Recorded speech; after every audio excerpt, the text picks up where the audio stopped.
Welcome back, everybody, to another Memory Card, your video game podcast. We do this every month. Of course, I'm here with my co-host Lorenzo. Lorenzo Talks. How you doing, dude? I am doing good, man. How are you? Man, listen, crazy month. I don't know what's going on in the video game industry. A lot of stuff going on.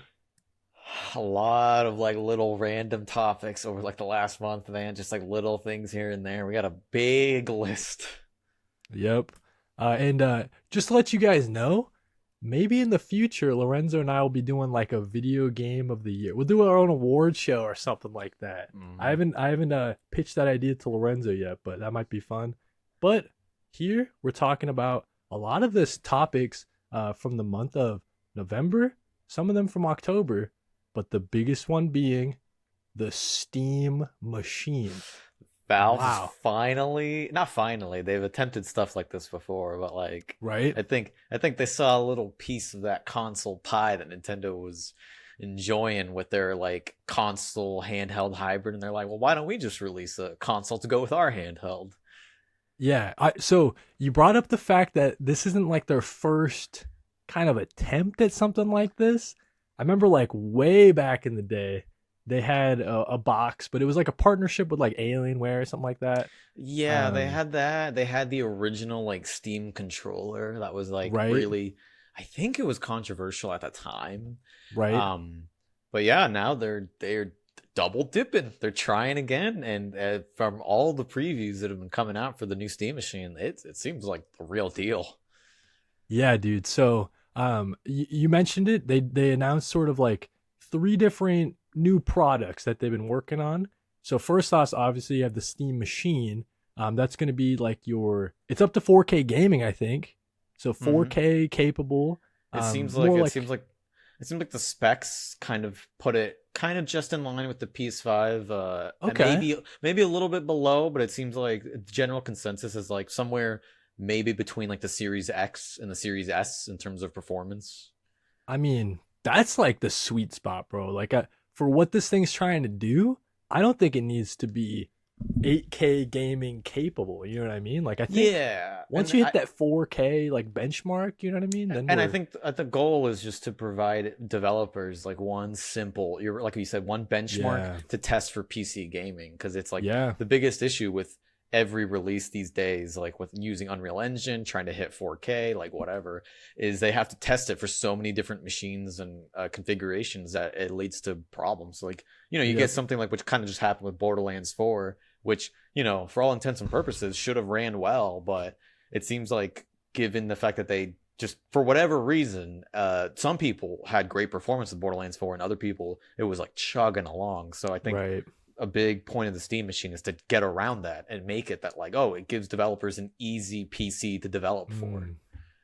Just like shoot for this, and if it performs well and optimized for that, it'll probably be optimized for everything else. I guess is the thinking. And then my question with this is, well, two questions for you. One, what are you thinking about the price of this Steam machine, console, PC kind of hybrid thing? What are you feeling about the price? Where do you think that's gonna land if you were to That predict it? that's the question of what the price is going to be. I think it's going to entirely depend on who this is going to be for. Because Right? I'm wondering, is this going to be for like dedicated PC players to just have an extra device to play on like their TV? Or is this going to be like for console players to try and sway them over and to like dip into like getting into the Steam library? Because there's so many games on Steam that you don't have access to on console, and this Right. gives you that. So I think if they're shooting for like the PC market, they know like people will spend thousands of dollars on a PC. Like they could probably put it at like around like I don't know, almost like 600, $700, and I think PC players would see that as like a great deal. But if they want to convince the console market, like people who are on PS5, Xbox who haven't made that change yet, uh, I think like $500 would be a perfectly reasonable price to put it like comparable with the PS5, the Series X. If they go cheaper, a tough that's gonna be a tough fight to sell, and I could see it going even cheaper than the Switch too, because it'll have more power than the Switch 2, but it won't have the portability aspect. So I could see them trying to like almost compete directly with Nintendo. Yeah, it's interesting because I can see all of those possibilities. Like I can see it kind of slotting in all those different. It depends if they want to take it as a loss. You know what I mean? Because I mean, Valve, they make a ton of money, right? They could afford a loss. Yeah, Yeah, they if they could. eat it, if they eat like a little bit on each unit sold, then yeah, they can be real competitive in that like $500 $600 range. If it tops out at like 800 to 1,000, yeah, to your point, it's who they're trying to market it to.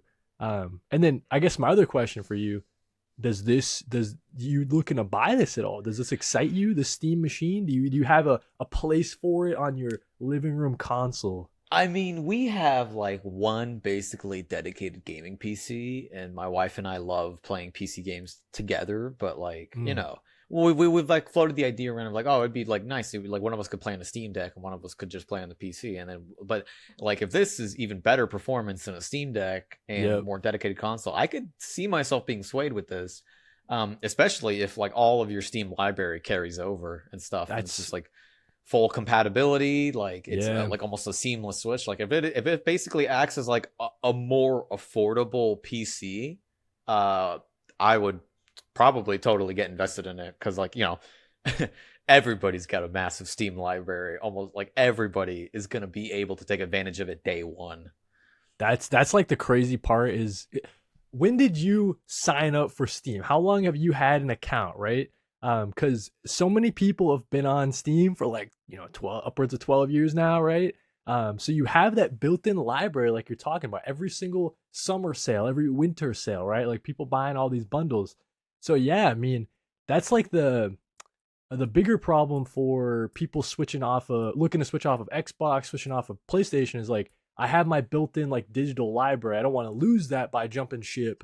Um, but I mean, Steam built-in user base of millions and millions, right? So yeah, I could see that being like a great incentive. Like, hey, I already have a bunch of Steam games. Might as well just because I look at my tower over here. It's I think the last thing I was playing on it was like Battlefield 6, right? But it's mostly just games, right? So like I don't really do any other computery type of stuff. Um, so for me, dude, this Steam machine very intriguing. It's it's Very intriguing. it's I mean, not that Xbox needed even more competition, but Dude, like, so it's not that they needed even another console to come and like totally just kick them out, but like, it's if you know, you it's get surprise this, too. if Like it surprise drop. works with PC Game Pass, if it has any kind of compatibility like that, dude, you can.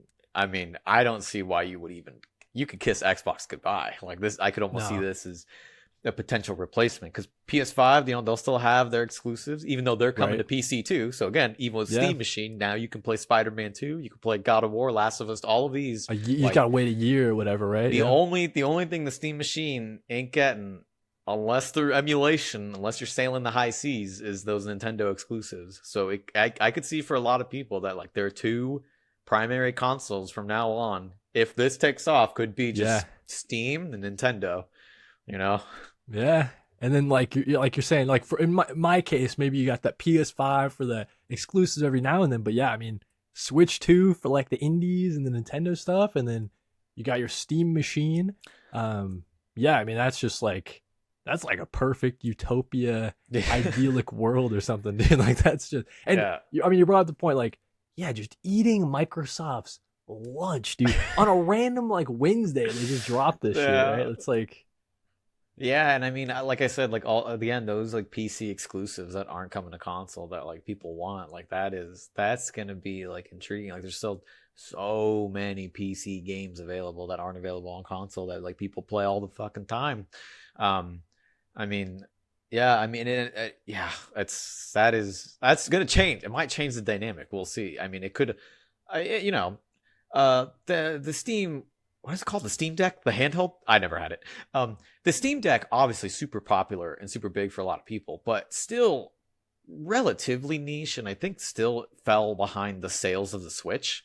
So like, you know, I could see the Steam Machine going the way of that, where like, you know, it sells a couple million units, definitely popular. People definitely get their money's worth out of it, but it might not like make like a big wave, you know. I think for a lot of people, they're already pretty comfortable where they're at, and from what I know, I don't think at least most people I know that do primarily gaming on PC are probably going to be looking to switch to the Steam Machine. Um, and I think it is definitely going to be for people who just haven't dipped into PC gaming yet and are just trying to like a little midpoint. Yeah. Yeah, I could see it because to your point, like Windows is still the best place to game. Like a lot more less compatibility issues and stuff like that. I know that gaming on Linux and gaming on SteamOS and stuff like that, they're making great strides to kind of bridge that gap. But yeah, definitely still Windows is the most consistently like best way to play PC games. But when we're talking about the other announcements they had with the Steam headset thing, I guess I don't have the name of it in front of me, dude, but they released like a first look at like the VR headset that they've got cooking. That's totally separate from a PC. You don't have to hook it into your computer at all. Everything is just running. Just so like in that way, yeah. Just like yeah, the MetaQuest. Yeah, exactly. that's the biggest selling point for a lot of people for the MetaQuest is that it's pretty comparable and it's Yes. just the whole thing is right there. You can basically carry it with you.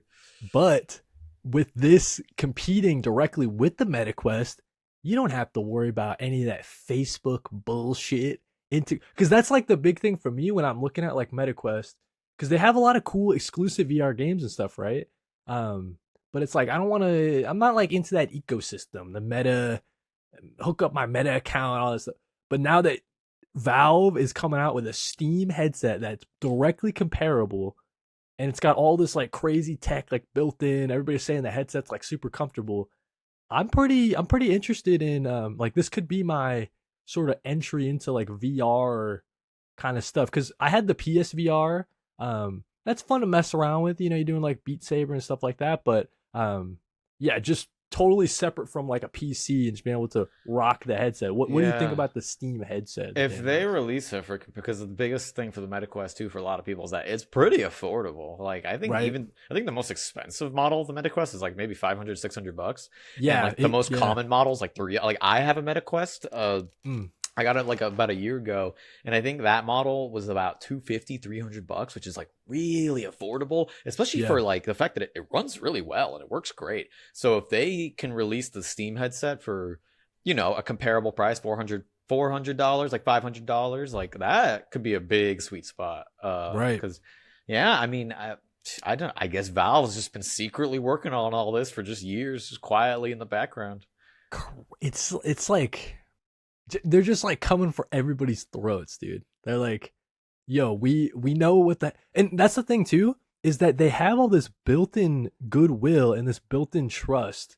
Who hates Valve? No one hates Valve, you know what I'm saying? Like they're just doing things. They're like so pro consumer, and the fact that it's all like open source and you can take apart the Steam Deck and replace the different parts and stuff like that. So and then just the fact that me having a Steam Deck, um, they're killing it on the hardware. Like it's a great quality, well built little thing. You know what I mean? So I have full confidence that they're coming for Meta's throat with the headset, and they're coming for Microsoft's throat with the fucking I Steam mean, Deck like or the Steam Sony's machine. throat So too. If Sony keeps yeah, releasing almost all of their titles on PC a year or 2 years after release, I think most people will be like, yeah, fuck it. Like, why am I gonna get a PS5 or whatever PS6? I can just wait, and then I get yeah, all Steam games too. And now Xbox, I mean, they're throwing their games on every platform now. So it's like the only thing you're not. It's like I said, your two machines are like whatever machine you got for Steam games and whatever you got for Nintendo, and like that's yeah. you're covered. Your bases are And you're covered. like good to go. Yeah, Yeah. dude. Just like a little tiny thing or whatever. They announced like a new controller to go with the Steam whatever, the Steam machine. But then it also probably hook it into your regular PC and use it that way. But nothing like super crazy on the controller front. I mean, it's packed with a bunch of features from the Steam Deck itself and kind of like their next iteration on. What do you think of the controller itself? I don't know if you saw like pictures. People are saying that it doesn't look very comfortable, but I guess It's it must be if it. that was when they It's had like the original Steam controller. There was one that came out yeah, years ago. Same with the little trackpads, and I've heard people like say that it's way more comfortable than it looks, and it's also all yeah, about how the trackpads are used. Like some games use them really well, but for the most part, it's a per game basis. Like you're definitely for most people, you're not going to be expected to like play every single like FPS using those little trackpads. right. But like, look, if the controller for me, it's like two things that would like make me really want it is if it has gyro capabilities because I love gyro controls for certain I think it's games, got gyros for like sure. super Yeah, great Steam for like Deck's got survival gyro like horrors and crazy. stuff like Yep. that. And if the sticks do not drift, because a lot of modern controllers, dude, Yeah. they stick drift hard more than Apparently, the tech ever. they got is like magnets and stuff like that. So Yes, these yes, which controllers are not supposed to drift at all. are supposed to be super good and super resistant to stick drift. So if they Pro are, consumer, bro. They're tuned I will in. pay for it. Yeah, They I will know absolutely. they know all the complaints that people have with Nintendo with the freaking Joy Cons and stuff like that, right? Like Mhm. they seem so in tune with what gamers actually want. Yeah. And yeah, so Valve's gonna deliver, bro, in a big way. I really feel so. Yeah, Yeah. because so long as Gabe is around, hopefully, you know. I know, dude. That, yeah, I don't know. It's crazy because like they'll just, like you said, they're just in hiding. Like they're just making money off Steam sales and stuff like that, and then all of a sudden they just come out, Well, Half Life Alex, like bang. It's not just that's what happened with Deadlock too, you know, Yeah. like all of a sudden you just hear reports and be like, oh, Valve is developing like a MOBA hero shooter. Oh, all right, and it's out, and here's the leaked like early alphas and playtests. It's like, wow, okay, this was real apparently. Like they just you know, dude, like that's the thing. Half-Life 3, it's not gonna get announced. It's just gonna show up on Steam page one day. And like they're not gonna say a word. They're just gonna total People are shadow drop speculating it. maybe Half Life 3 will be like a Steam machine exclusive or some shit. That Like I would don't be know, dude. crazy. Yeah. But that's the crazy part is that when we're talking about these things with Valve, it's not out of the realm of possibility. You know what I'm Yeah. saying? Like it's definitely possible. Yeah, they just like surprising people all the time. But yeah, so I don't know, any like concluding thoughts regarding this Steam machine kind of grouping of news? Hope it's good. Hope people Yeah. like it. I don't expect major change, you know, even though I float the idea of like killing Xbox or being a big competitor to PlayStation. I don't really see that being the case, you know. I just see it being like the Steam Deck, like a nice addition, but like, you know, the Steam Deck didn't impact the Switch sales. I don't expect the Steam machine or the rest of this to impact the sales of its competitors. Not in Yeah. a big way. It's kind of like insulated and doing its own kind of thing. Yeah. But like you're saying, important that it's kind of like another benchmark. Like, hey, if your game can run on Steam Deck and your game runs on Steam Machine, that's just, I mean, then you're just cooking. You know what I mean? Yeah, So, yeah. cool, dude. Yeah. So make sure you guys check down below. There's a timestamps for the rest of the topics. But I think now we were going to talk about maybe some of the biggest releases from the last couple weeks. Yeah. So I know we got a list here. Lorenzo, you want to run through it, dude? Yeah, right at the end of October, the biggest release right there, rounded off is Pokemon Legends ZA, which, Nice. as far as I heard, it's Pokemon.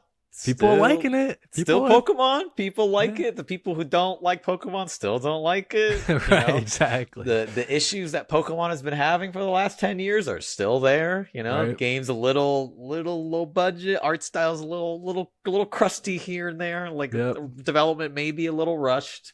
But it's Pokemon, and at the very least, it seems like whenever Pokemon tries to do something new, people respond to it really well. And it's just when they get stuck in a rut and they get trapped in the same issues over and over that people have issues with. But overall, yeah, I mean, regardless, it doesn't matter what the reviews say or what people are saying. It's going to sell. Pokemon fans are going to buy it. And then life goes on. And then the next Pokemon game comes out and the same thing happens. Yeah. I like in this one, like I'm watching gameplay and stuff like that. Just the fact that you're just running around. Like it's more like the battles seem more like the show, you know what I mean? Yeah, like it seems a little more like it's active, actually, a little more dynamic. Yeah, and cool. I think since Pokemon's so big, and the Legends games, I think are kind of like half spin-offs. You know, they're not like they're not the new generation titles. That I like the fact that they're like, okay, we can experiment with the gameplay with this. Like go nuts with it. You know, like you can save the turn-based battles for the mainline game of Legends, yeah, just go weird, go wacky, do whatever, like, you know, experiment. Yeah. That's all Pokemon fans want. They just want Right. something new. And then after that, we had Ninja Gaiden 4, which looked amazing. I didn't play it. I seems for the most part people were pretty happy with it, although it seemed like there's some criticisms, I think, with like the story and the level design.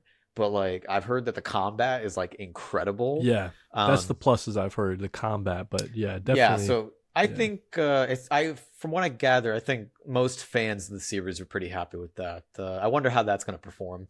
And then we had this one for you, Outer Worlds 2. I don't know if you dipped your toes into it yet. Yeah, we can. I don't know, because later we have that topic, like what have we been playing and stuff like Yeah. that. But if listen, Outer Worlds 2, it's everything you love from the first game. They just dialed it up more, man. So it's more focus on the choices you're making, more focus on the characters and the dialogue. It's like way more expansive than the first game. And this is just Obsidian. Obsidian's just rocking it, dude. I mean, they are just deadlifting Microsoft. They're keeping them afloat, in my opinion, dude. I mean, you got like, Forza's coming out and stuff like that was always pretty good and stuff like that. But Obsidian is really just that studio for Microsoft. So yeah, Outer Worlds 2. Maybe we'll get into it later for a later topic, but it's been excellent so far. I've been really loving my time with it. And then we had, I'd say, two pretty big, I wouldn't say like sleeper hits, but like they kind of like for a little bit for a lot of people kind of came out of nowhere. We had Arc Raiders and Dispatch. I've seen a little bit of Dispatch. I've heard the production story behind it, that it's basically formulated by former Telltale veterans who seemed like they went off to start their own studio, create their own little superhero, like almost workplace dramedy mix. And then Arc Raiders, I don't know anything about it other than it's an extraction shooter that people are You'd loving. think, just knowing you over these last couple months and the kind of games that you like kind of gravitate to, you'd think you'd be all over Arc Raiders, bro. It seems like you and your bro or something like that. Yeah, like you would think, but I don't know. Sometimes sometimes just like the most popular games, dude, they just whiz past my head, and I'm like, whatever. Gotcha. I don't know. Gotcha. It's just I think I get like tunnel vision on Prime 4. Well, I'll talk about Prime 4 later. Both of these I want to give a shot. I want to try it out. Like, I feel like Ed would be into Arc Raiders because he's in an extraction shooter. Yeah, he's a Tarkov nut. with them. Yeah, he's a nutcase, so he'd probably be all over Arc Raiders. And then I used to really enjoy my time with the Telltale games. The fact that this one, because like Telltale games, their biggest issue was like whatever engine they're using, like just the tech side of it just doesn't really work right. It's all like kind of every Telltale game, it felt too similar when it came to the style, and like you could almost see like reused animations and assets. Yeah, it's like very odd. I think they were higher quality. Yeah, I think they were created really fast and probably on not the biggest budget, so they had I think a lot of quick turnaround time. Dispatch, they were doing like a game every year. The Telltale was like they're doing a couple games every year at their like peak or whatever. Definitely higher quality with Dispatch, and I definitely have seen a lot of people really digging it. And then the last two titles, one for me at least, was Hyrule Warriors: Age of Imprisonment, sequel to Age of Calamity. I'll talk about it more later. Well, I'm loving it. It's my minor beef and issues aside, because like whatever, still really loving it.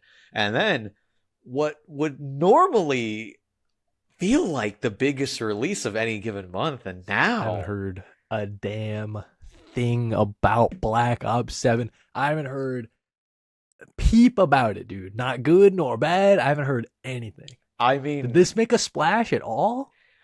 I'm sure it's gonna be like those yearly releases like Madden and FIFA and whatnot that like always sell millions of copies to just the people like on name alone.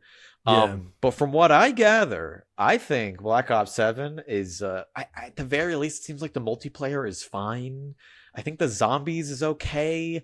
I've heard this is one of the worst campaigns ever in Call of Duty, if not the worst. Like it is, from what I gather, it just There's goes a lot of campaigns too. You don't want to be the worst one. it goes completely balls to the walls insane. And it's like I've seen clips of like giant zombies, like evil zombies that I didn't know if that was in the okay. That's I saw a apparently giant it's in Michael the campaign. Rooker. I don't know if it's like a hallucination or dream sequence. I haven't Okay. looked into it, but people are saying it's just all horrible. And then the campaign is online co-op, like co-op campaign, which is sweet. Hmm. But you can't pause it if you're playing single player. It's like What it's like they year is didn't it, bro? it's like they What didn't year even is it? design it to be played single player. So like I've heard that you can't pause it at all if you're playing single player. You just have to restart the mission if you try and like pause it. I Not only that, but also like there has been this is I think kind of unconfirmed. I don't think they've officially said this, but you know, in Call of Duty multiplayer, you've always had like unlockable calling cards and things like that that you can customize your profile with. I think they started that with like Modern Warfare 1 back in like 2008. Yeah, now they're using generative AI artwork for those. Like it is, you look at the calling cards and it is like this shitty, the Studio Ghibli AI art. It looks exactly like that. It's like a very generic style, like these ugly cartoon drawings that you know was made with AI because it looks Yeah. exactly like every other cartoon AI artwork you've seen on the internet in the last like 6 months, and everyone is just ripping on it. Like, dude, this like Damn, of bro. course Call of Duty would be like the first big title to try and push like generative AI artwork and try and disguise it as like some kind of creative or artistic decision.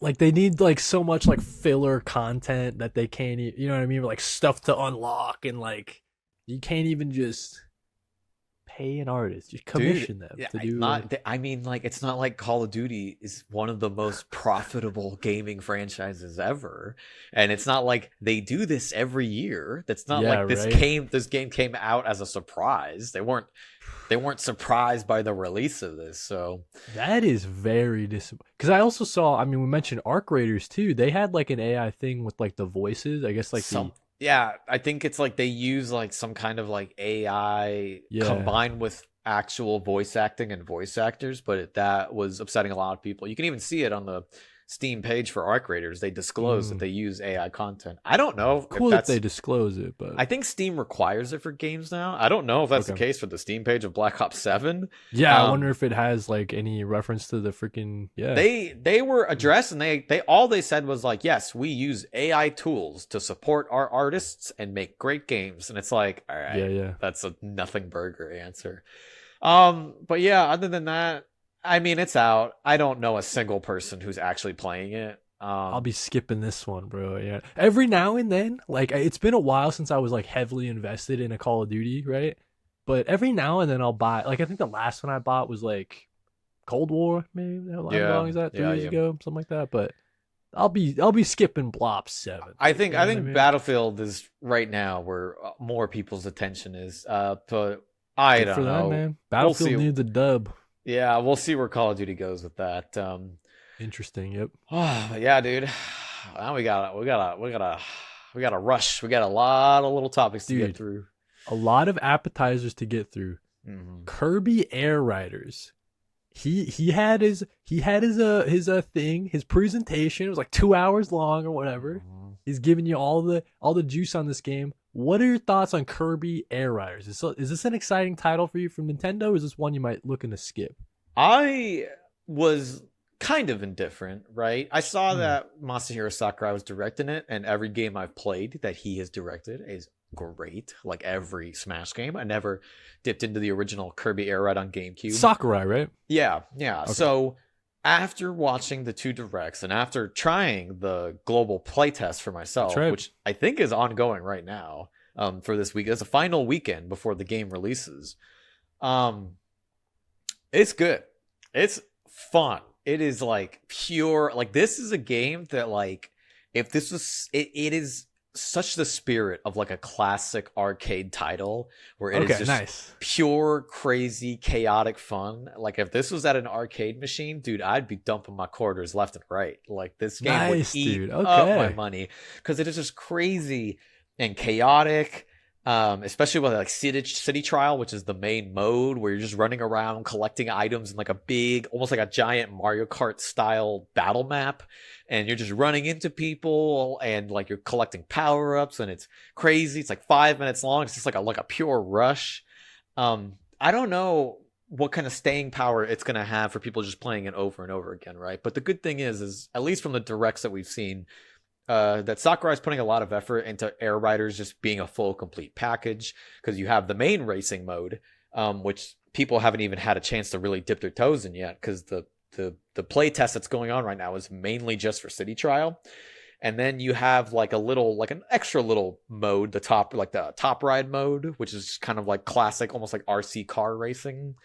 And then you have like completable challenges. You have vehicle customization. You have like a little single player mode in the game. Like they're putting in the work. They're putting in everything. And Sakurai does that, man. yeah, like I mean, feature rich, feature packed. Yeah, the Smash games more than anything, like they are complete. And even he said that like this game isn't going to have any DLC. It's not going to have any post game updates. Like this is it. This comes out and you are getting a full complete game day one. And it is just fun. It is just crazy fun. It is stupid. It is super arcadey. It is like kind of like the anti-multiplayer game today, because it doesn't care about being a live service. It doesn't care about like player retention or things like that. It is just a complete package. That's it. And I mean, yeah, it is like it's like a unicorn nowadays. A little bit. Like, people always complain about how gaming isn't the same as it used to be. Like the glory days of gaming, multiplayer gaming were back in the day. And I'm like, if you truly believe that, then this game is where you put your money where your mouth is, because it is just, I suspect that I'm going to really love it. And I think I'm going to get a lot of time out of it, because I love playing Smash. Nice. And I love playing Smash by myself, like with just CPU, with items on, completing the challenges, doing all the single player stuff. And Kirby Air Riders seems like it's putting so much effort into that as well. Might scratch that itch. Yeah, and I think it's also, people were worried about another kart racer racing game coming to the Switch same year that Mario Kart World did. But I can definitely say that these games play differently. Like Air Riders doesn't play like a traditional kart racer. It plays, you know what it plays like? Twisted Metal. The main game mode of Air Riders reminds me of like Twisted Metal on crack. It is crazy. It is fun. It's broken. It's almost like, it's so interesting to see the elements of game design that Kirby Air Ride originally had that you see in other games today. Like one element of Air Riders that I think people are going to get really sucked into was City Trial. The main game mode is that you can break it. Just like a roguelite. The goal of a roguelite, is to try and get a broken build that basically like destroys the game, where it's like you just feel that power.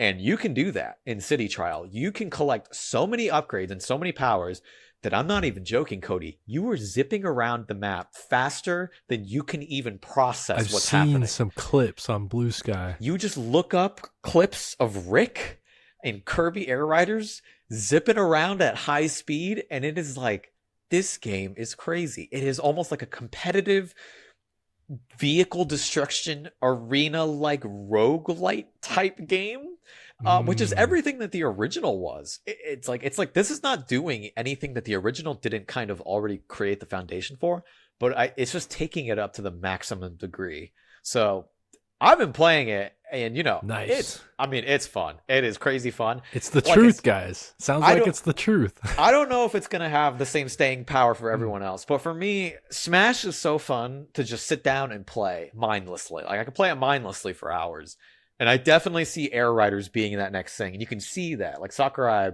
he definitely puts that thought into all of his games. It's like he doesn't care about anything other than what's fun to play and what an average player would want out of it. This game really, I think it's going to surprise a lot of people. I mean, I've been seeing nothing but positive sentiment for everyone who's tried the global Those play who've test. tried it out, I've seen nothing but positive. So that's true. I see this going only one way. Like I think this is going to be a pretty big hit. Like I said, Staying power, I don't know, but for someone like me who's tired of seeing a battle pass in every single game I boot up, this is Yep. pretty refreshing to see it that the Yep. battle pass is dead here. Don't need to see it. I don't need to see it ever again, as far as I'm concerned. Um, but we can move on from that. We got another Okay. big, Yeah, big dude. topic. So I don't know if you're a CS player, right? You play Counter Strike at all? I've No, never not played back it in the day. once. I think I played Counter-Strike Source for an hour Just 10 knowing years you, because you're a ago. big fan of Siege, it's a Yeah. pretty similar game mode, so nothing crazy there. But dude, so the CS2 market, the skins, big part of it. The entire market, the bubble like burst, dude. Because I guess Valve introduced this thing inside the CS2 game where you could upgrade your current like weapons and then get from the cases that you open with keys that you pay for, you can get the higher like more rare stuff by like trading in your like shitty stuff. So the fact that these items, these skins cost like actual money and you could just trade up to them, it just like blew out the market, blew it wide open. If anybody was hoarding, from what I gather, if anybody Yeah, was hoarding those legendary skins to resell, the value just tanked for all of yeah, them. dude, Like like it two is $2 billion in like the skin CS2 market just like evaporated just because gone in the Valve blink of an eye, just because updated Valve it. felt like it. Yeah, So so I back in the day, not to get too heavy into it, but like there's a, you're a degenerate teenager, you're watching the CS2 esports, and they had like these websites where you could upload your CS skins, and you could like bet on the teams winning and stuff like that. So if anybody remembers that back in the day, like CS:GO Lounge, just betting on esports teams using skins, there's like a whole underground like universe, but going on in like other countries in regards to CS skins and stuff. So I just wanted to mention it. The whole market burst, dude, and now everybody's crying over there playing I CS. But mean, yeah, careful about investing in digital economies. Careful about dude. investing in any economy, really, but especially digital ones. I guess that's the I know takeaway. it. I As know it. someone who's literally like I've never even like bothered to download like CS:GO or CS2. This Dude, is very funny for some me. people. I have a couple buddies that like every time they get a case, because you get a case just by playing like your weekly game or whatever. Yeah. And then I have buddies that literally open up the case as soon as they get it. It's $250 for a key. That's a constant price to open any of these skin cases. So yeah, just it's a crazy whole world. Like besides just playing the 5v5 game, you know what I mean? There's the whole skin thing, the whole underbelly. I can't keep up with stuff like that in games. Crazy. I don't think, what's funny? I don't think I've, with some minor exceptions here and there, I don't think I've like ever spent a real dollar on a cosmetic in a game, like ever. Nice, you're smart, dude. I just buy the game and I'm like, all right, that's it. And I think I'm just stubborn with my money. Like if I am getting exactly what I paid for to buy this game, and that's that. Like I'm not. I want to say I'm with you, and like I don't think I've bought a ton of cosmetics. I mean, back in like Fortnite's heyday, right? Definitely spent decent amount of money doing Fortnite skins. All right, you know what I mean. But like once I kind of got it out of my system with Fortnite, like you, I'm just like, oh, like I never did shark cards in GTA and buying like $1 million and you get an apartment and you buy like fake cars and stuff like that. Like I never did that either. So No, dude, even for games that I love, and even for like games that like I would actually have no problem paying for extra money for, I just don't. I guess I just never feel compelled. Like I'm always like, oh, that's cool. But I feel like for most games, I only ever want like one or two specific skins for like a certain given character, and I always eventually get enough currency to get that. And then like then I'm good, like whatever. So yeah, it's a funny problem that I can't personally relate to. But I hope people's lives weren't like destroyed with that market burst, because that is no, dude, like so now my funny. kids' college fund I had in CS:GO skins is gone. All right, guys, Nintendo surprise dropped an Animal Crossing update They forthcoming, did. dude. And it was out of nowhere, because you know what's even funny? Out of nowhere. Like, people were going back to the last announcement they ever did for New Horizons like 3 years ago for the Happy Home Designer DLC. They were like, this is the last update for New Horizons. 3 years later, Switch 2's out, and they're like, hey, we're doing something else now too. Here's some extra I free stuff and conveniences. I gotta admit, in regards to this update, a little bit disappointed because I think it means that the next Animal Crossing is farther, like the next mainline Switch 2 exclusive. I think it's farther away than maybe I had previously thought. Because I'm like thinking, why even include this thing, this new game mode or whatever? Wouldn't that be a game mode in the new Animal Crossing, right? And just keep it under your chest or whatever, and close to your chest until it is ready to release. But yeah, update coming for the Switch 2. Beyond just improved graphics, like they're doing, it's actual got new content, stuff like that. So yeah, I looked at it and I was like, man, maybe that means mainline Animal Crossing is farther away than I we mean, previously dude, thought. yeah, like what's funny? I would have bet money. Like I would have bet some fresh CS2 key money before before this was announced that a new Animal Crossing was going to come out in 2026. That's what I thought too. I was like, dude, like, 6 years after New Horizons, about like because you have the built-in install base of Switch 2 at that point, 4 right? years after the last major update to New Horizons. I was like, yeah, this is prime time. Catch, second year of Switch 2, get that early Animal Crossing cash. Like I thought that was gonna be a slam dunk, and now after this, I'm right there with you. I'm like, all right, next Animal Crossing 2028. Yeah, I mean, they still could do it, you know what I mean? But it's like, why would you if you're already putting so much work into the? I don't know. I guess the only good thing is like almost most of the update is free. Like I think like 90% of the new stuff is free for Switch 1 owners, and then like Switch 2, they just get a little bit better performance and like little things like that. They get mouse controls. Yeah. And then the other thing is, look, Tamagotchi Life comes out for the Switch in 2026, and that's Animal Crossing vibes. It's not at all like the same, but when it comes to like a Nintendo created like cozy life sim type game, at least fans are not going to be like starving for something new next year. That's true. You're right. There are always cozy types of games coming out to kind of keep us satiated until the big mainline one. How about this though, dude? Halo 1 coming to PS5. Are the console wars over, Lorenzo? I think they are. I don't know how you can look at it. And I mean, look, is Microsoft throwing up the white flag, dude? Look, the first thing is A, yeah, 1000%. And B, who cares? The console wars, like, I don't think they really mattered in like 10 years, really. Like, it's not. You're not on the front lines, dude. No, believe it or not, I'm taking a nap. I'm taking a nap back home on the homeland. I don't care. Right? I just buy Nintendo. Like, that's a great thing about Nintendo. Dude, they dipped out of the console wars forever ago. They're like, no, we're doing our own thing. And you know what? It's been, aside from the Wii U, it's been working great for them. So yeah, but I would say, yeah, I mean, the console wars, they are dead. Like, that's it. All right. PlayStation, if there were to be a victor between PlayStation and Xbox, dude, PlayStation, they got it. Like, I don't expect to see, PC aside, I don't expect to see like Kratos hanging out on an Xbox anytime soon. So yeah, but then, and I mean, aside from that, then it's just Halo 1, probably Xbox's most legendary franchise. I mean, even something that they gotta have, be.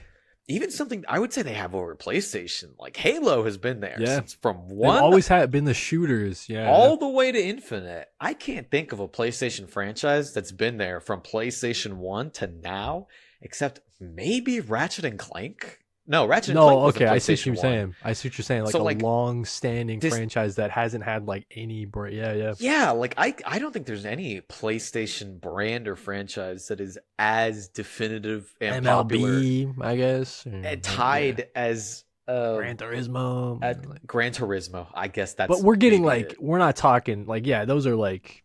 But like Halo's a Halo, so like this is, I would think, is a huge deal. But I think, given I feel like the lacklusterness of Xbox and that Halo has been kind of fumbling a lot. It's kind of expected, yeah, to your point, right? Like, it's almost like at some point they were probably going to end up on PlayStation. It's about time, I guess, right? Like, just based on Microsoft direction and how they've been putting stuff on PlayStation for a little while now.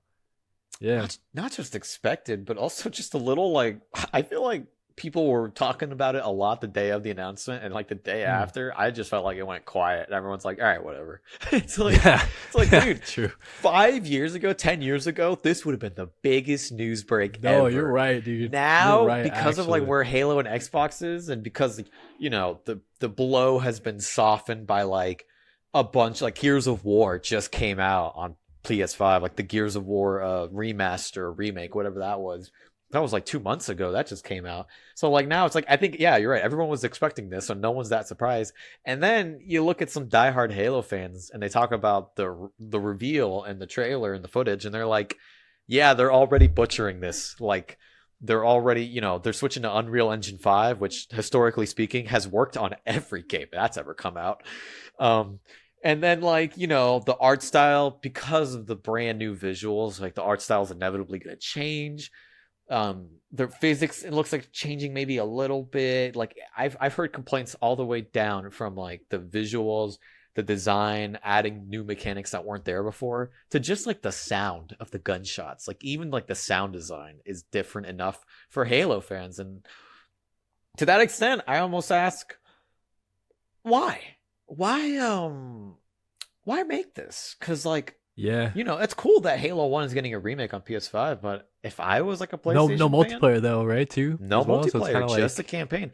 If I it's was like, who is this for? Yeah. if I was a PlayStation fan, I would want the Master Chief collection. Like, give me the whole Yeah. series, and like It's almost like, weirder, yeah, to only Yeah. the first game. that just the first game, and it's like just the first game, and not even going to be 100% faithful, which is fine. You've had remakes like Silent Hill 2, the Resident Evil remakes. They take a lot of liberties, but people are really okay with those for the most part. I think it's just because Halo's been so down recently, and like people love and worship like the original trilogy, and like every Halo fan will tell you that like 343, now called Halo Studios, hasn't been able to deliver like anything that compares to the original trilogy. So it's almost like it's I don't know, concerning that this team that kind of hasn't seemed like they really figured out what Halo is yet is now gonna try and attempt to take on the original trilogy. Like, Yeah. That's a tall ask. I don't Yeah. know, man. What do you think? We'll see how it works out, dude. I don't know. It's not a project that's like that interesting to me. Like you were saying, it's kind of like eye popping when you see it. Like, oh, Halo on PS5, but then like you're saying, 2 days after, like, okay, cool. Almost like because I was expecting it to happen at some point. I mean, we've already seen like maybe Gears hasn't been on PS5 yet or whatever. No, but it is. They got the remake. I think it's going to be coming for no, sure, right? It Or- already came out. Okay, a Gears game already came out on PlayStation, so Yeah, see, Yeah, I you don't mean- even notice. Yeah, it's like at don't this even point, notice, right? Like It's so like kind of who cares? Like, it but just like happens. okay, so even beyond that, like, and not to get into like, maybe this is a discussion for another time or something more in line with like Microsoft's overall strategy and stuff like that. But it's so weird that not every game is coming out on play. Like, like what are you guys doing? Either like, okay, that game Keeper, the new Double Fine game. Why the fuck is that not on? Like, are you guys doing like putting stuff out on PlayStation or not? Like, why is that not?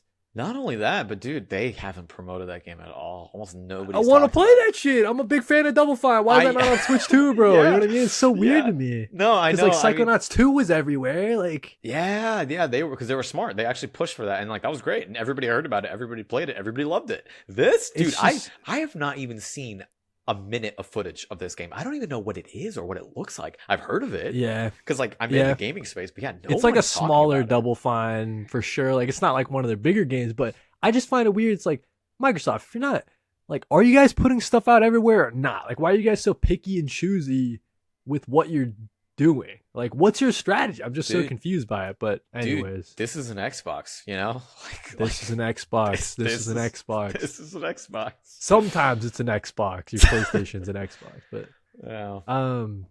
so we have here, I don't know, maybe from the last three that we got in the appetizers, maybe the the Mario Galaxy trailer. I mean, so that came out. What'd you think of that? Do anything for you? Looks the same. Same as, more of Brie the same. Larson, Rosalina. That's cool.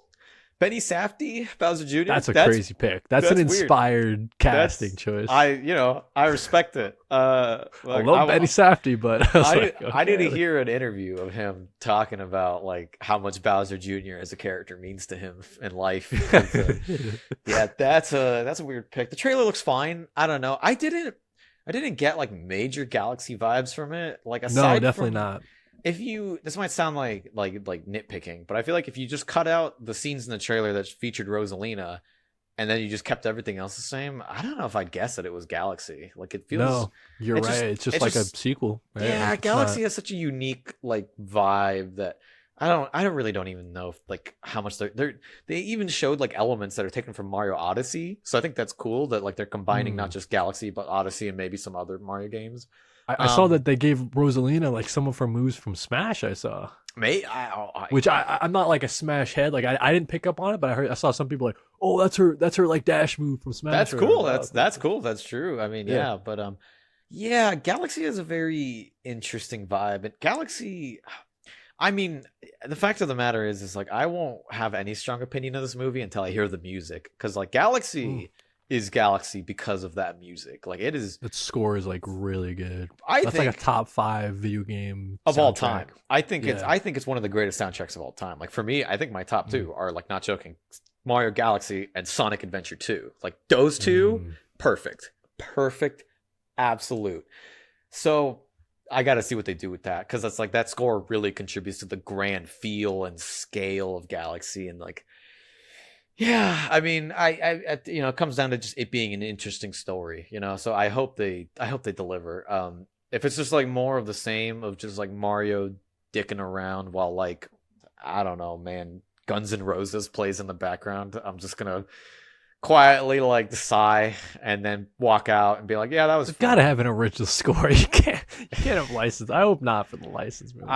I hope not, because that killed the vibe of the first movie. So. We'll see. I mean, only other big topics is the PlayStation. They did like a little state of play that was hosted in Japan. They had some subtitles.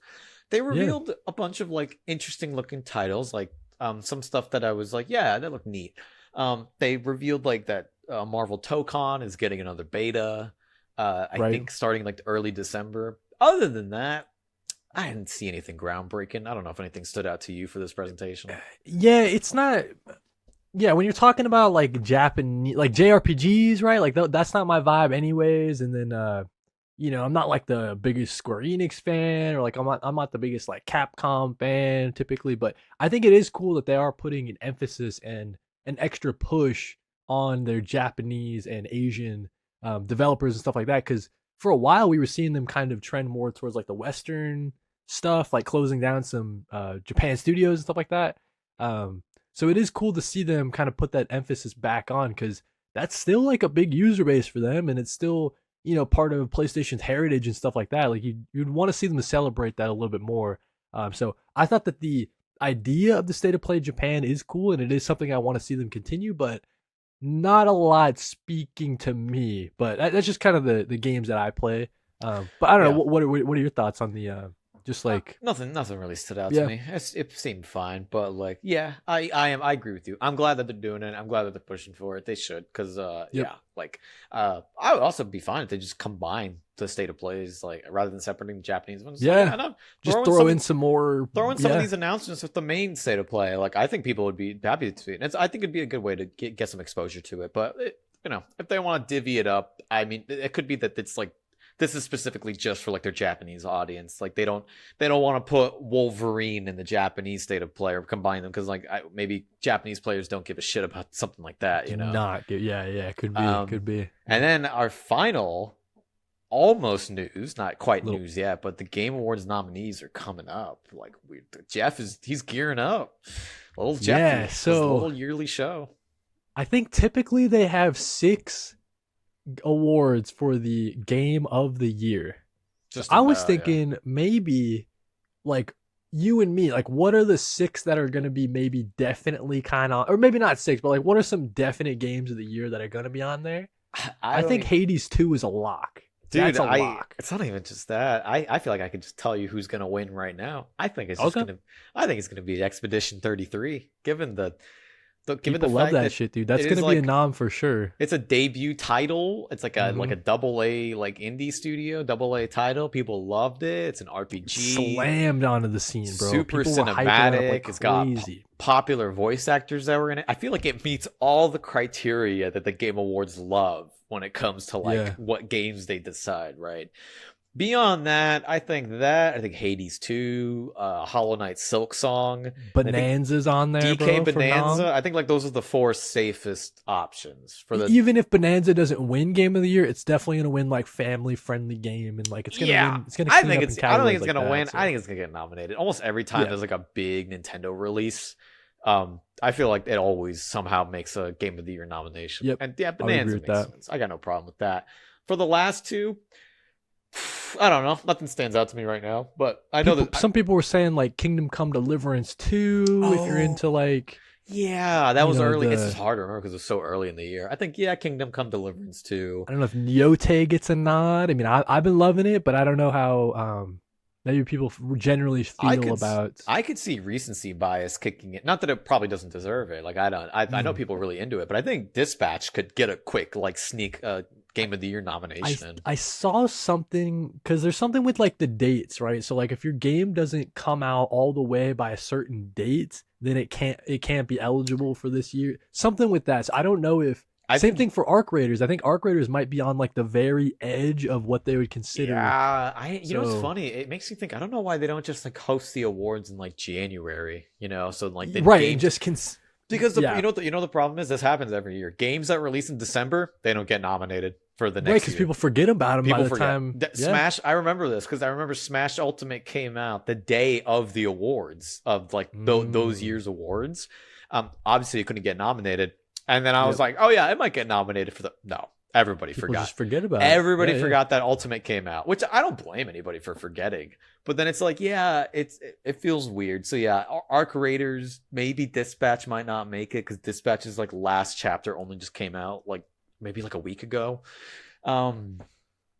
But yeah, we'll see. I think those four for sure are like the safest. And yeah, you said bets. Silk Song for sure, for sure. Silk Song. I think Hades Um, 2, Silk Song, Expedition 33, DK Bonanza. I don't see how. If one of those four isn't on, I will be really surprised to see People what makes saying Blueprints. I didn't dabble in Blueprints, but it looks very interesting. Kind of Blueprints like was good. a I puzzle didn't- roguelike. Didn't finish it. It was good. Okay. But I don't know if it made enough of an impact for people to like. It might get nominated for like best indie title. I don't know if it'll get because like, Death Stranding 2, I'm seeing a lot of people. Jeff and Hideo. Ooh, they're besties. Ooh. Split Fiction, which I feel like people were maybe more down on Split yeah. Fiction than they were on It Takes Two, maybe. But I guess Ooh. I'm not tuned in on. I think you're those right. kinds of I games. think the last two nominees are going to be Death Stranding 2 and Split Fiction. I think those are like shoo-ins. Yeah, because those are. I forgot about those. I just forget. But I played Split Fiction. I loved it. I forgot it was this year. Holy shit! This year's been going on forever. This year is crazy for real. And you know, this doesn't even get into like if you wanted to go down this route, you could. Like you could say like Peak, I know was a bigger game earlier in the year. I didn't dabble too much into it, but I know that was a really popular multiplayer game. Yeah. Stuff like Mega Bonk or stuff like that, like these roguelike like big indie hits. I think Peak is gonna compete for like best like multiplayer game or family friendly game. I could see Mega Bonk. I see both of those getting nominated for best indie game. You know, then you see, you know, Battlefield 6 is definitely gonna get like nominated for like best like multiplayer, best shooter. So yeah, that's about how it's gonna go. But I'm pretty confident in those 6 nominees. If one of those isn't it, I would be pretty surprised. Yeah, I think we got our 4, like the 4 locks for sure. Those other 2 I could see kind of going. I think different Split directions, Fiction is but going to yeah. be a shoe-in. Split Fiction is super Okay. popular. It Takes Two Damn. won Game of the Year. I think it's going to get nominated. That was crazy that year it won. Yeah, That was great. crazy. I was so happy it won. That was awesome. Yeah. I think it earned it. Okay, yeah. So those are our sort of Game Awards predictions. Maybe when the nominees are announced, and if it's before Lorenzo and I record the next episode, maybe we can do like some predictions based on every category, something like that. It's something I've done in the past. But I think, guys, our last like big entree topic, it's not, it probably won't be like that long, but I did want to touch it. GTA 6, both the delays, and then maybe we could talk about the firings that they've been kind of up to recently too. Um, but yeah, so GTA 6 delayed from, I think it was supposed to come out like May of next year, 2026, something like that. But they delayed it to the fall. It's now going to be coming out in November. What are your thoughts on this GTA 6 delay? Are you surprised by the delay at all? Do you think it could get delayed again, or do you think it's kind of a shoe in for the end of the year 2026? I'm not surprised that it got delayed. I'm Yeah, surprised that people are surprised. Like, dude, I that's think exactly right, Red dude. Dead Jeez. 2 got delayed like 3 times. Like, I think Yeah, it was dude. supposed to come out early 2017, the original release, and then it didn't come out till October of 2018. Like that game, Yeah, yeah, yeah, that's not surprising at all. Also, dude, I mean, coming out in May, we still haven't seen any actual official like gameplay trailer, like any gameplay yeah. demo, and that's gonna come out in 6 months. We haven't heard anything about multiplayer or anything like. No, that was not coming out in 6 months. Rockstar does things differently from other companies, but to your point, I feel like at this point we would have seen just a little bit more. I mean, I guess it is kind of rare how often Rockstar puts out games, so it's kind of hard to like remember back then in their marketing beats and stuff like that. I But still wouldn't be surprised if there's going to be another last minute delay to like yeah, December or January. I still think there could be one more in the future. I wouldn't be Um, surprised either for another delay. But but yeah, yeah, that makes the best sense, and also it makes sense to do for November. They're shooting for that holiday Black mm, Friday season where, like, I think every GTA game, or not every, but I think at least GTA 5, I think I remember came out in the fall too. So no, I think in the past that Rockstar usually hits the fall, so it was kind of weird for them to be shooting for the summer anyways. Everybody kind of expected them to be in the fall. yeah, Um, what's your kind of hype level for GTA 6? Are you like a GTA guy in the past or it's it's mid, I guess. I don't expect to get anything out of GTA 6 that I haven't already had with Red Dead 2 and GTA 5. Like, I would like to be proven wrong, but I kind of just expect this to be like a GTA 5 with the fidelity and visuals of Red Dead 2, which I think for most people is all they really want and need. That's fine. It's going to sell a lot. It's going to go crazy. Everyone's going to play it. The one thing that would sway me with this is if it comes with a full, like, feature complete, like, multiplayer service that, because, like, I mean, GTA 5 Online is huge with, like, role play yeah, servers and all that. that's like their bigger money maker. It turns out like over the years it's been the huge push for this online kind of like this third space sort of thing, hanging out with your buddies, shooting cops and stuff like that. Like I don't think it's gonna come at launch for GTA 6 multiplayer. I think they like to have their two different like this GTA 6 is out today, but then in like a month, oh now they have another beat and they say now it's the online's dropping. They have another big rush and another push. Um yeah, I think the online is definitely more interesting to me than the single player.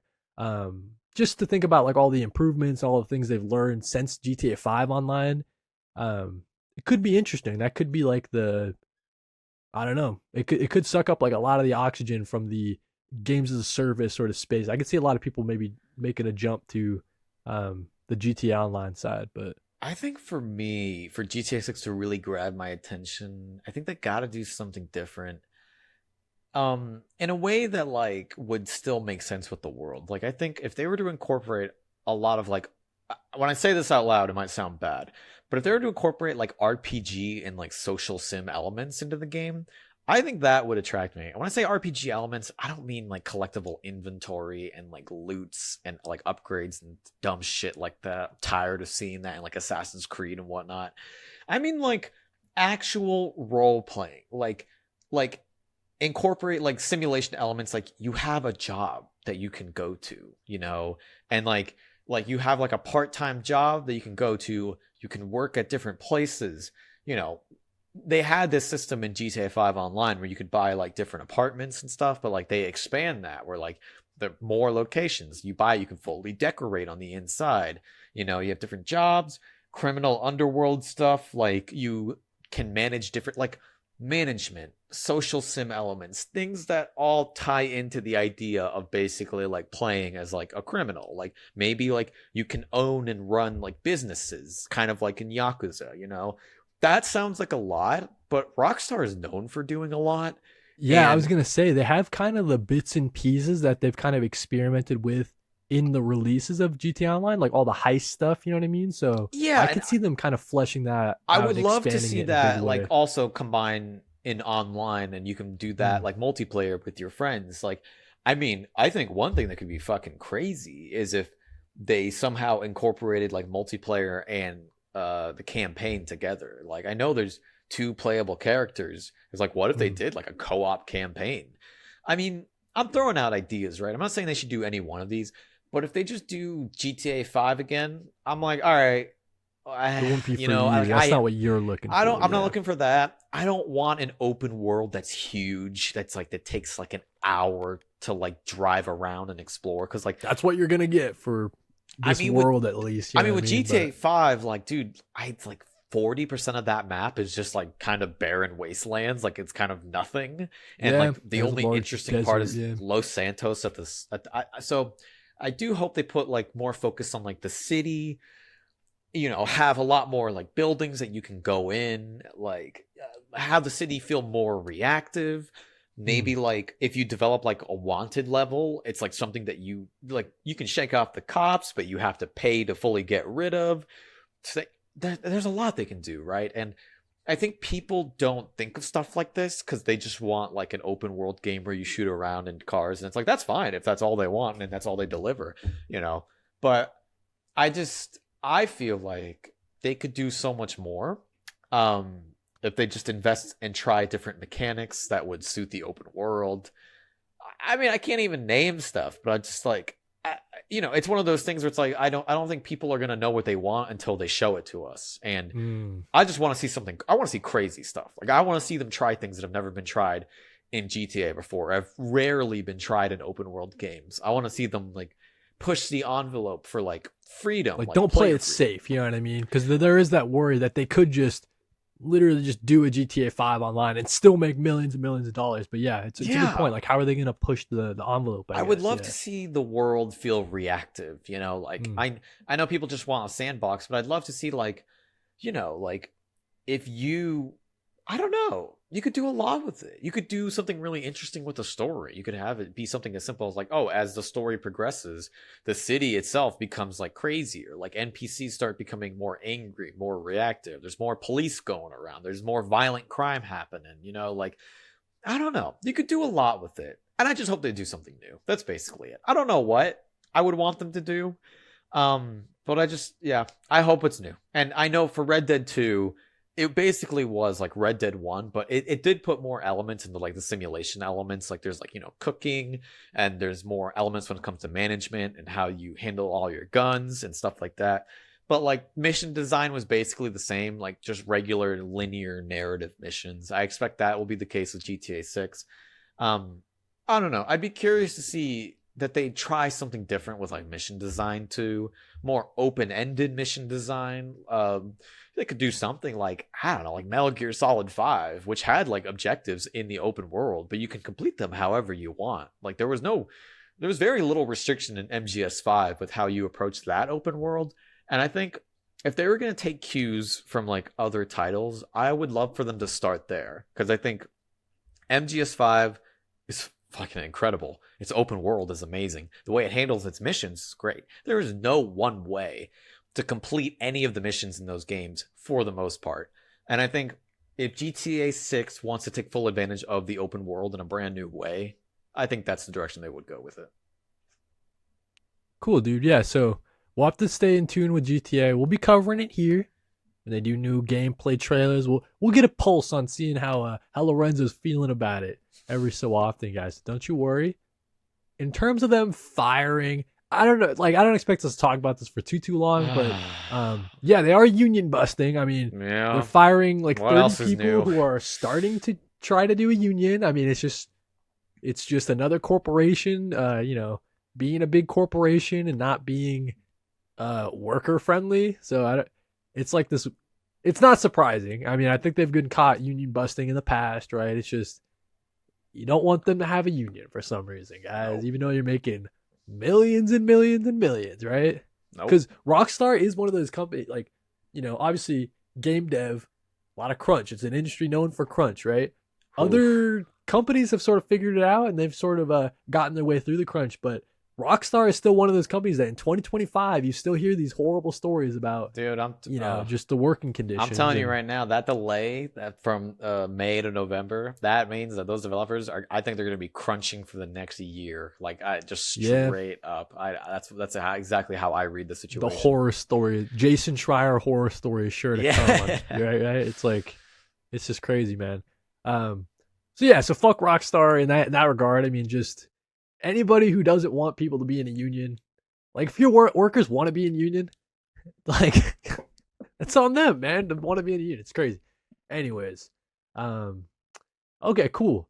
I think that does it for like the main show, guys. We like to close it out by talking about maybe some of the games we've been playing recently, and then we throw a question out to each other.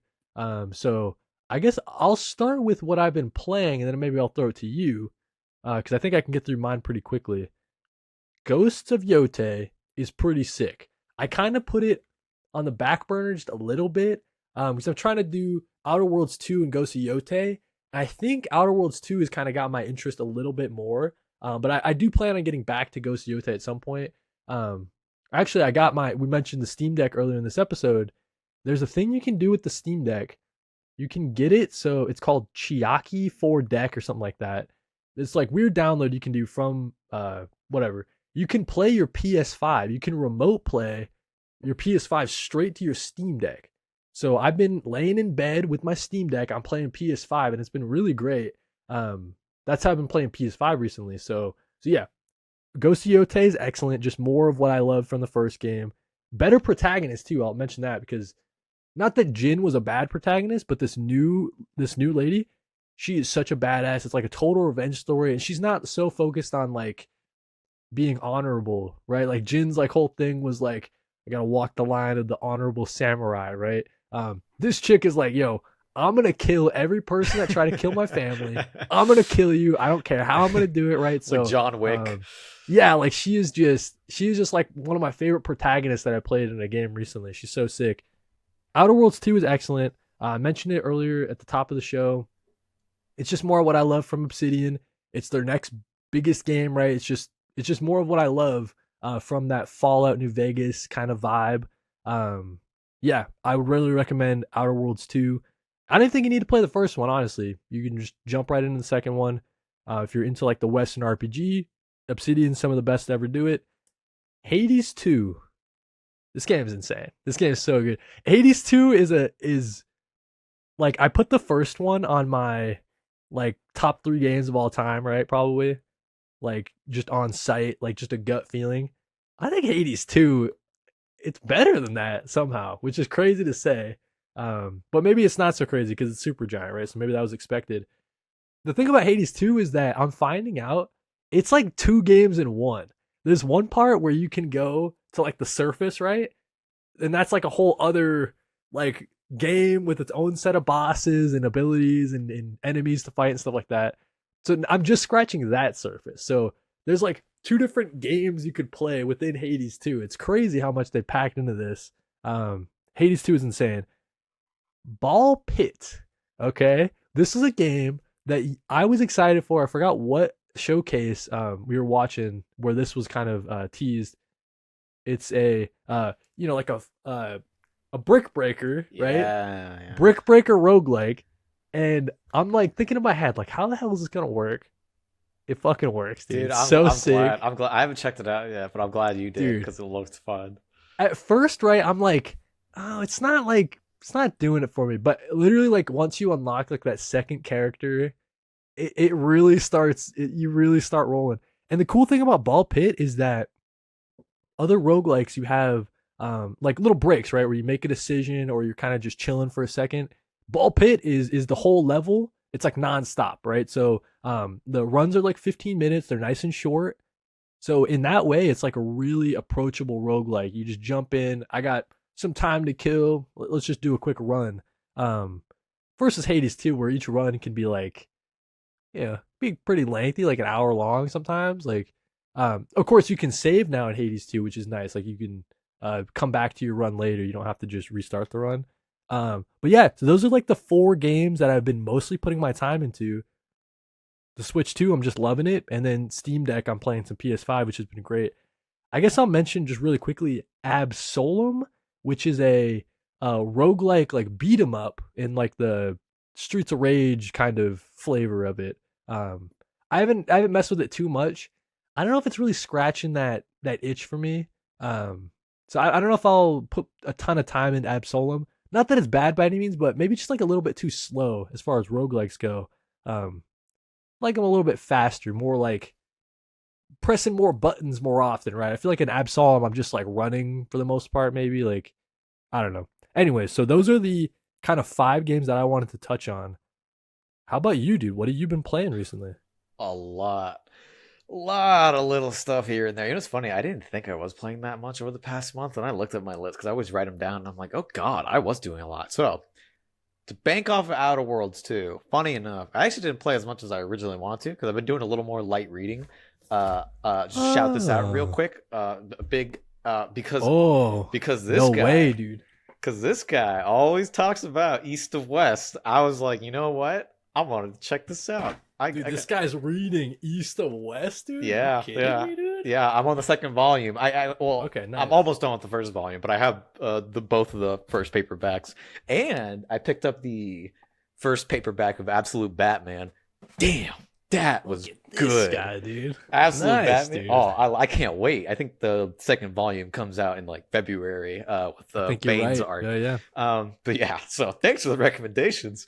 Yeah, dude, of Because of your course, man. channel. But anyways, yeah, those have distracted me a little bit. But Yeah. aside from that, a lot. All right, so I started. I meant to mention it in the last episode. But I started Xenoblade X. Okay. Which the new version came out for the Switch, and I can definitively say after completing Xenoblade One Definitive Edition like 4 years ago, and starting X, I don't think Xenoblade's for me. I'm not gonna lie. It just doesn't work for me as an RPG. I am enjoying it, and I Good put thing you about gave it a shot, I put about 10 hours into it. I am gonna Right. play more because I do enjoy it, but the combat just never really hits for me. The world design is amazing. Like holy fuck! Like Monolith Soft, dude, they know how to design an interesting, fun open world, like interesting exploration, locale, vistas. Like they got that locked down. But man, when it comes to like the combat and like a lot of the RPG mechanics itself, it doesn't work for me. I just find that Xenoblade, you know what I always describe it as like a single player MMO. Like it plays like an MMO. Especially with the combat where it's a lot of like just waiting for like cooldowns and then using your cooldowns in the right order. Um but yeah, it always feels like it's missing a little something to me. Like I think if they added like MMO elements, like multiplayer online elements, I think it would fit right in without having to change much else. And I've never been big into MMOs either, so that could be why Xenoblade just doesn't like always work for me. But I am I enjoying could I X. could see where people would like kind of those mechanics in it, yeah. Yeah, and I think some people would love that as a single player game. And if you've always wanted like an MMO, but that's just single player, dude, Xenoblade is your franchise, like 100%. Then I finished my first playthrough of Silent Hill F, which was great. Combat was still annoying all the way up to the end. That's kind of what I said before. But you Mm. get more used to it. You get through it. But the first playthrough of every playthrough of Silent Hill F, you get the same ending, and it's like an incomplete ending. So if you want any Hmm. kind of like complete true ending, you got to play through it. I'm in the middle of the second playthrough. I think I know there's like I think 5 different endings. I think one of them is kind of like a gag ending. So there's like 4 main endings you can get, and I don't know what the requirements are to get them. The game tells you, but I didn't look it up because I would rather just see. I'd rather see if I can intuit it myself on like how to achieve those endings, and I think I'm doing the right things. So I'll give an update on that. The game it's still fun and more enjoyable to play through on a second playthrough. It's still mostly the same, although there are some interesting changes they do with like mechanics that are introduced, and you get more lore pieces and new pieces that still expand on the story and still clue you in on more stuff. So even on a second playthrough, you're still learning new information as you progress. And it's nice is that if you remember the solutions to puzzles, you can outright skip certain sections. Like there's a section with the school, which on my first playthrough took me about 2 hours, maybe like an hour and a half. Second playthrough, I got through it in 15 minutes because I remembered the answers to the puzzles, which is nice. We'll see how the rest of it holds up. I definitely think it is kind of a shame that the game locks away like the satisfying ending behind multiple playthroughs, because I thought that was curious. Like, I wonder if that's like a meta narrative reason, or like I wonder why. I think it could be. I definitely think it could be, actually. Okay. But yeah, you definitely do start to feel a little bit of like the fatigue of the game when you're going through the same environments, you're fighting most of the same enemy, you're doing the same thing, you're doing it a lot faster and more efficient, but you're still doing the same thing. And I hope they introduced like a more interesting final act and stuff. I really hope that it's not like, oh, it's 95% basically the exact same playthrough, and like just the last cutscene, except for the last cutscene. I hope that's not the case. And I know for a fact at least one of the endings you have to play through the game 2 times before you can even get to it. So like, right. You're gonna need at least 3 playthroughs to see all the endings, maybe even 4. Interesting. So yeah, I don't know what the deal is with that, but I'm still enjoying it. It's still a great game, and I still I love the story. I love the characters. I loved like all the way up to the end. I was like, this is awesome. Like, I mean, when that first ending ends and it's like a cliffhanger, I was like, I can't believe what I just saw. I started the second playthrough immediately. I didn't waste any time because like I was so excited to find out what happens. And even then, I still haven't been spoiled. I still don't know exactly what happens. I have a pretty good idea of what happens. So, like, if you read up enough clues, you can probably figure out what really is going on with the story. But I still really want to find out what happens. Anyways, moving on from that. Big release for fighting game fans. I guess I'm a fighting game fan now. 2XKO, the free-to-play League of Legends fighting game. You're all over it. Tag fighter. That's pretty damn fun. I'm not gonna lie. It's got maybe some balance. I know they had it in them. Okay. It's got some balancing issues maybe here and there. You know, I haven't delved into it as heavily as some other like big fighting game players, but dude, playing it with my friends and my brothers, it's fun. It is super fun. Best mechanic is that it is a 2v2 fighting game. You can play 2 people on one team, 2 people on another. So like you're throwing out assists for your friend who's like trying to do combos. You're like tagging yourself in, and you're like swapping back and forth. It's like interesting. It's almost like a party game with how stupid it can get, because like sometimes you'll try and be helpful for your teammate who's getting his shit stomped in, and you just completely fuck up and get both of yourselves killed. Like it is really funny, and I love the mechanic of it being like a 2v2 actual tag fighter. And so far, for the most part, the online works great. So like, yeah, I think it's really fun and really funny.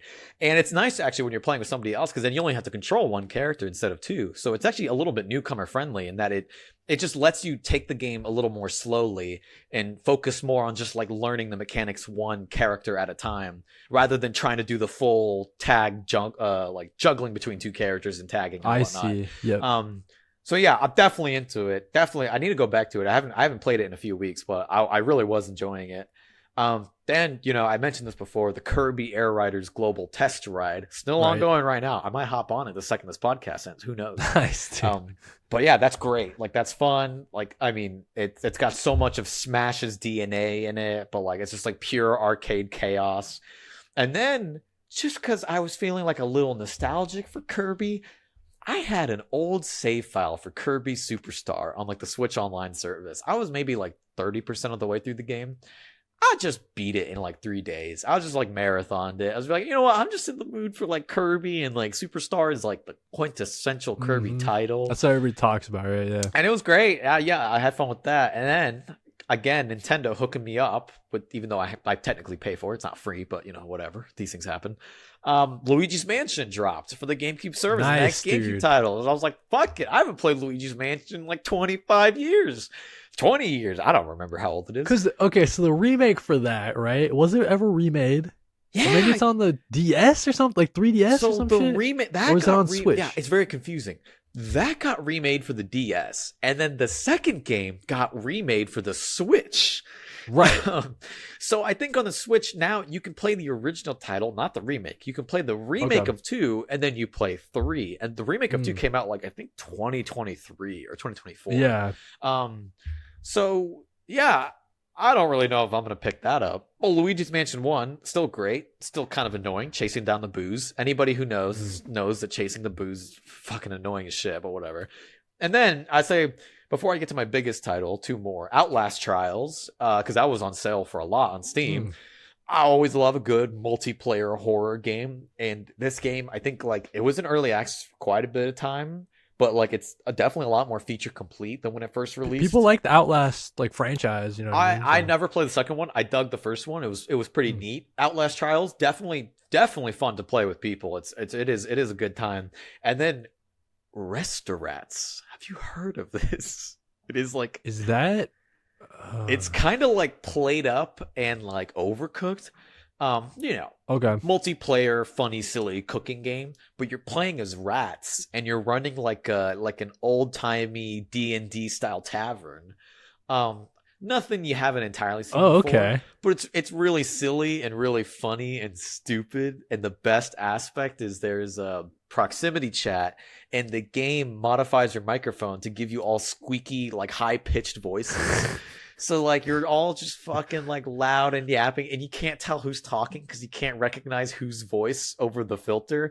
Nice. It's really stupid, but it is really funny, and like I love like played up and overcooked. So like this game was At some point I want to get into just like the resurgence or like the emergence of this genre of games. the People are friend calling it slop. people are calling it friend slop. So at some point I Yeah. want to deep dive into the friend slop genre. That could But be yeah, it. so That it could sounds be like it. another That could be a friend slop good game. topic. It is absolutely friend slop, and you know what? I fucking eat that slop up. I do not. I was gonna care. say, dude, I you're know it's into slop. the slop, I'm dude. like, You dude, like it, to my dude. core, all friend slop circles back to me, the king, the progenitor of friend slop, Mario Party.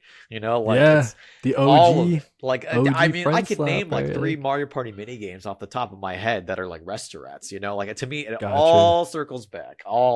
Everything ties back to Mario Party in life. But my Yeah. final title, my big title, I'll go over it really fast, was Hyrule Warriors: Age of Imprisonment. Great. Okay, yep. Thank goodness they didn't fuck it up. You know, it's got everything I would have wanted out of a sequel to Age of Calamity, which I really dug. The best thing about Age of Imprisonment is that it actually runs like a real game. Holy shit, 60 frames when you're playing by yourself.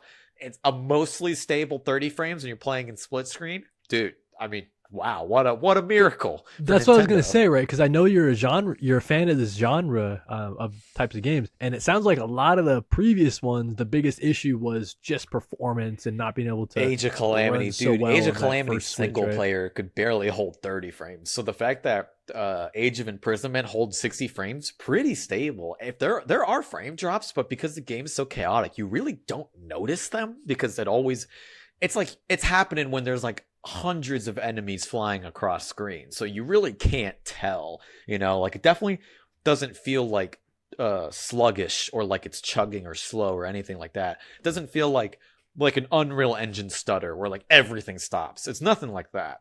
It's stable in a way that feels really solid. And then yeah, the gameplay is great. You know, like it's adding a lot of mechanics from Tears of the Kingdom. Like it's got like the Zonai devices that you can use against enemies.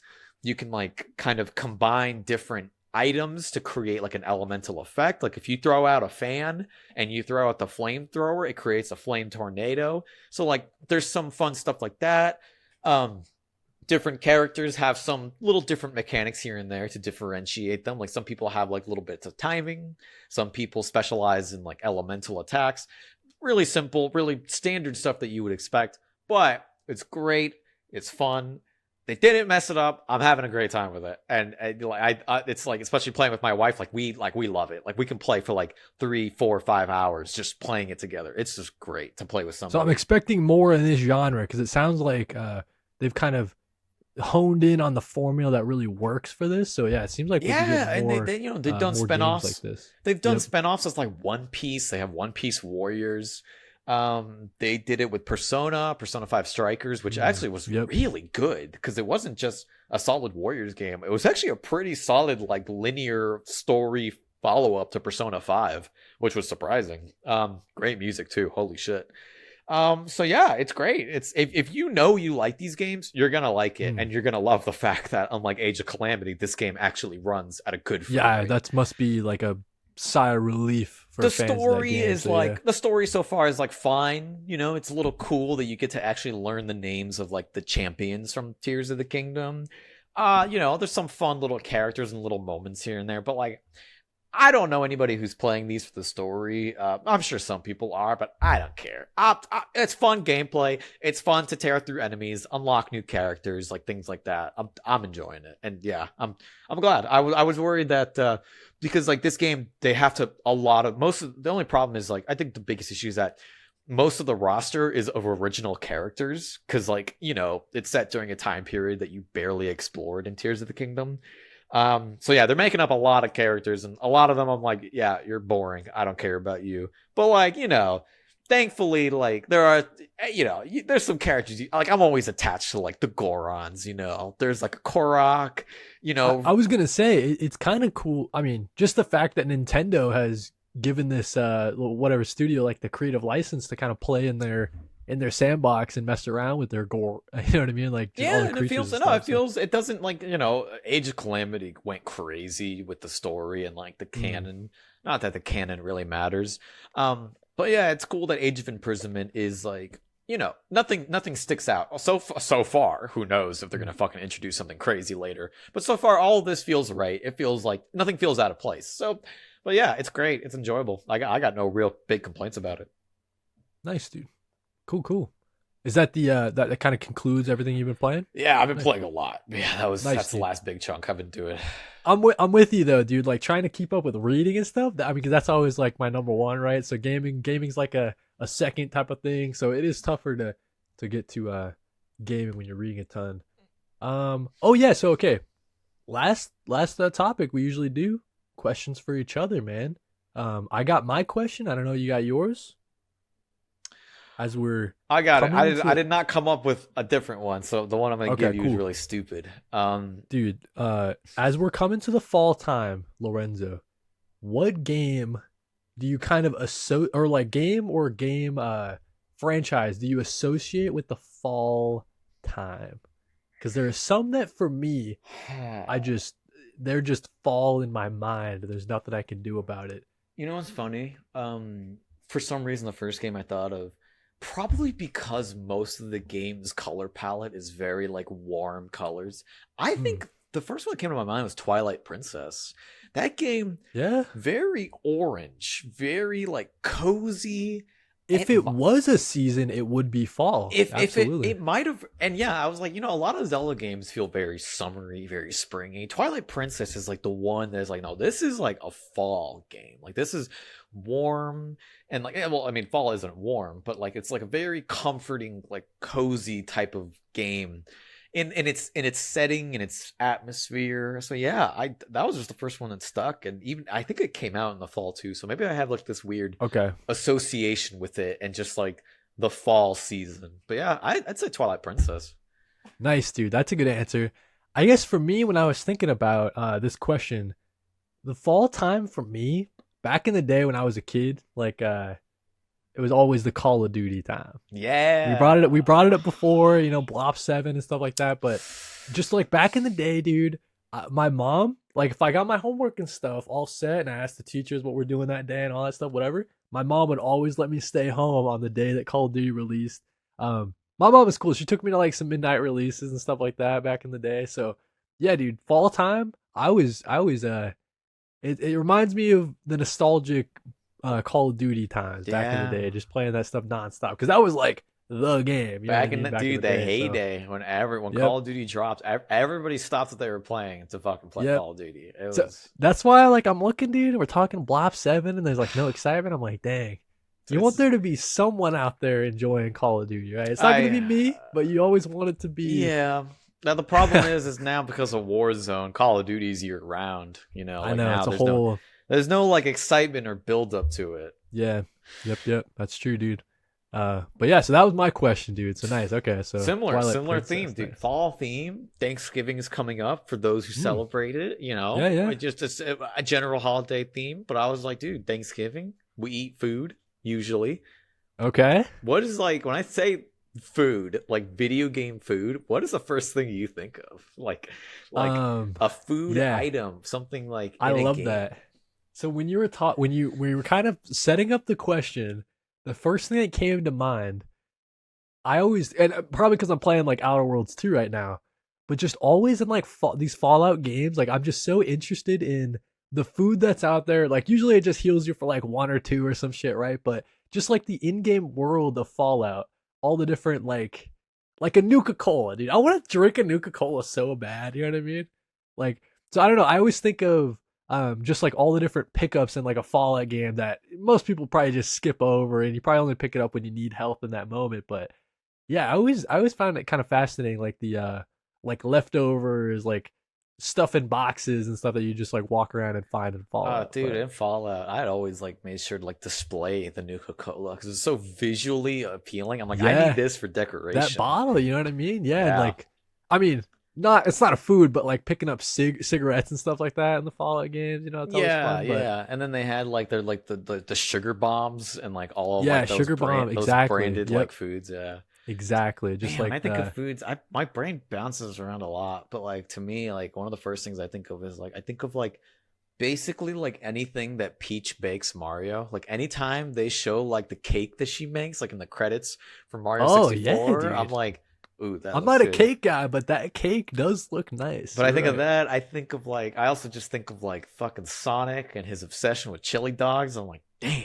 Yeah, Yeah, those are like the two that like stick out to me immediately because then it's like I'm almost like I always default to just thinking of like health packs, and then I think of like like the wall chicken in Castlevania, like that's just, my brain just bounces around to a bunch of like different ones. I can't like none that like particularly stick out to me.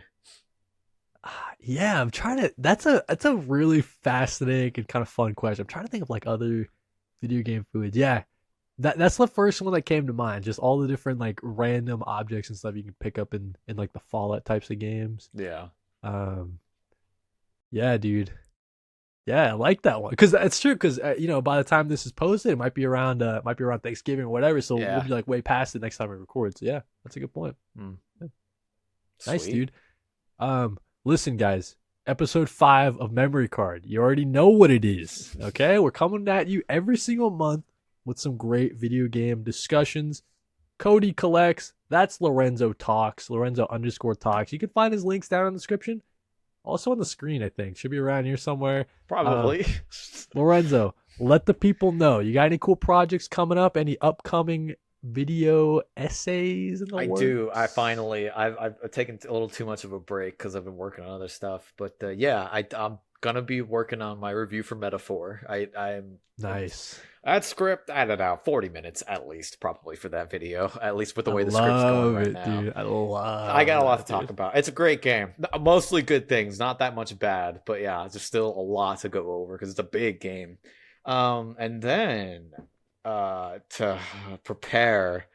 Even though I saw some worrisome previews for Prime 4, some people mentioning some interesting mechanics. Don't have to go I into it yet.